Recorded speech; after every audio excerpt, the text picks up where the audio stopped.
भागवत दृष्टांत माला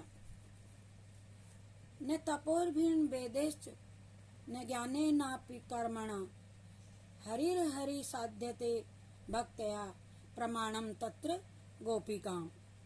श्रीमद् भगवद गीता अध्याय 2 श्लोक 18। सर्वेश्वर भगवान तप वेद ज्ञान कर्म से नहीं मिलते। सर्वेश्वर भगवान तप वेद ज्ञान कर्म से नहीं मिलते। अरे वो तो केवल भक्ति से प्राप्त होते हैं। भक्ति भी गोपिकाओं के जैसी ही होनी चाहिए। उनको कोई भी चाह नहीं है, केवल सर्वेश्वर से उनकी प्रीति है। गोपिका न तपोर्भिन् वेदैश्च न ज्ञानेन नापि कर्मणा हरिर्हरि साध्यते भक्तया प्रमाणम तत्र गोपिका। एक समय भगवान श्री कृष्ण भक्तों की परीक्षा के हेतु अस्वस्थ होकर के शयन कर रहे थे। उसी समय नारद जी पधारे। आहा प्रभु, आज क्या हो गया? श्री वृषभानु नंदनी बोली, ए नारद जी, आज प्रभु को बड़ी वेदना हो रही है।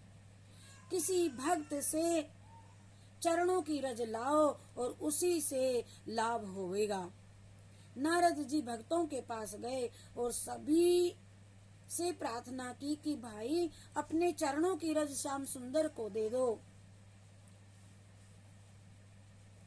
किंतु कोई भक्त भी अपने चरणों की रज देने को तैयार नहीं हुआ।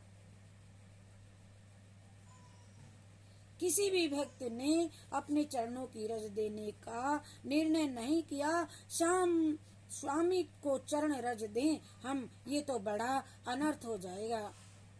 ऐसा कहने लगे। ऐसा कौन अपराध कर सकता है? नारद जी गोपियों के पास गए और बोले, हे देवियों, आज श्याम सुंदर अस्वस्थ हैं, उनको असह्य वेदना हो रही है। वैद्य ने कहा कि किसी भक्त की चरण रज ले आओ। गोपिका बोली, नारद जी, यदि हमारी चरण रज से श्याम सुंदर की वेदना दूर हो सकती हो तो आप चाहे कितनी चरण रज धूली ले जाओ। ऐसी अनन्य उपासिका ही चरण धूली दे सकती हैं। यही भक्तिमती गोपी प्रमाण है। अतः सस्तु दयाम कृत्वा भक्तवत्सल मां ब्रजः भक्तार्थ सगुणो जातो निराकारोऽयपि चिन्मया। श्रीमद् भागवत का अध्याय 3 का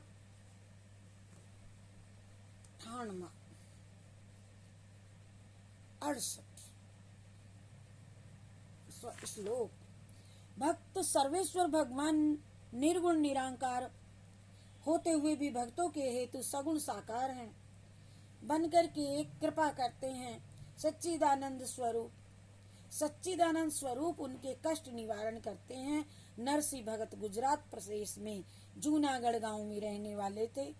आपके माता पिता आपको छोटी अवस्था में ही छोड़ करके स्वर्गवासी हो गए। तब आप भाई एवं भावज के अधीन रह गए। इनके भाई एवं भाभी साक्य थे बड़े। एक दिन नरसी बाहर से घूम करके आए। आकर भाभी से पानी मांगा। भाभी ने यह तो देखा नहीं कि देवर प्यासा है। वह उल्टा ताना मारने लगी और बोली, अरे पानी मांगते हो, कुछ कमाई करके आए हो ना? हे लाला जी,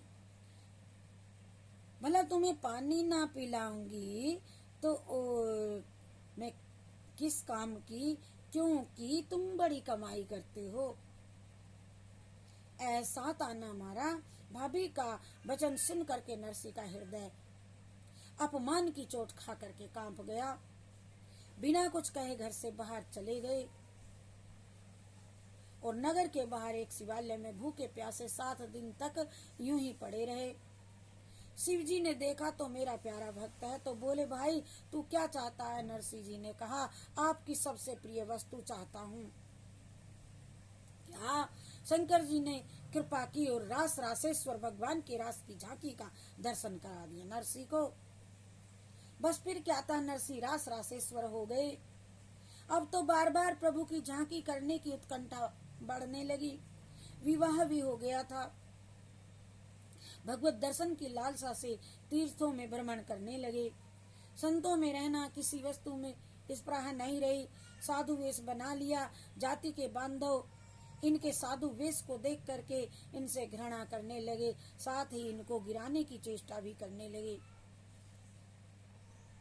एक दिन तीर्थाटन करते हुए कुछ शांत हो गांव में जा ठहरे और यात्रियों ने पूछा, भाई वहाँ कौन महाजन है? तो द्वारिका के लिए मेरी हुंडी कर दे। नरसी से ईर्षा करने वाले कुछ दुष्ट जन बोले, यहाँ नरसी महाजन रहता है, उसके पास चले जाइए और उनसे विशेष आग्रह करोगे तो तुम्हारा काम बन जाएगा, हुंडी मिलेगी। संत यात्री नरसी के घर पहुंचे और नरसी ने उनका सत्कार किया, सेवा के लिए प्रार्थना की। संतों ने 700 रुपए की ढेरी लगा दी और कहने लगे, हमें हुंडी लिख दीजिए।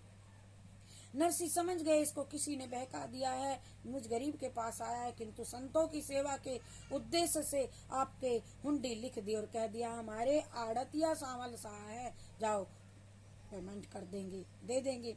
द्वारिका पहुंच करके संतों ने सावल शाह को ढूंढा और वहां कोई नहीं मिला। दुखी होकर के संत नगर के बाहर आकर के बैठ गए। इधर भगवान श्री कृष्ण चंद्र भक्त स्वरूप सांवलिया महाजन का रूप धारण करके कंधे पर थैली रख करके उनके सामने आ गए और बोले, कहने लगे, नरसिंह जी की हुंडी किसके पास है, किसके पास है, अपना रुपया गिन करके ले लो। संत बोले, अजी आप अच्छे आ गए, हम तो आपको ढूंढते ढूंढते हार गए। श्यामलिया भगवान ने कहा, भाई मैं बड़ा शर्मिंदा हूँ, आपको रुपया मिलने में देरी हो गई। संतों ने नरसिंह जी को धन्यवाद पत्र लिख दिया। इस प्रकार सर्वेश्वर भगवान भक्तों के कार्य पूर्ण करने को साकार हो प्रकट हो गए। बोलो जय श्री कृष्ण चंद्र भगवान। श्यामल शाह की हुंडी तारी, नरसिंह भगत की हुंडी तारी।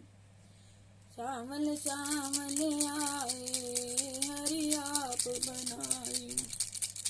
श्री कृष्ण गोविंद हरे मुरारी, हे नाथ नारायण।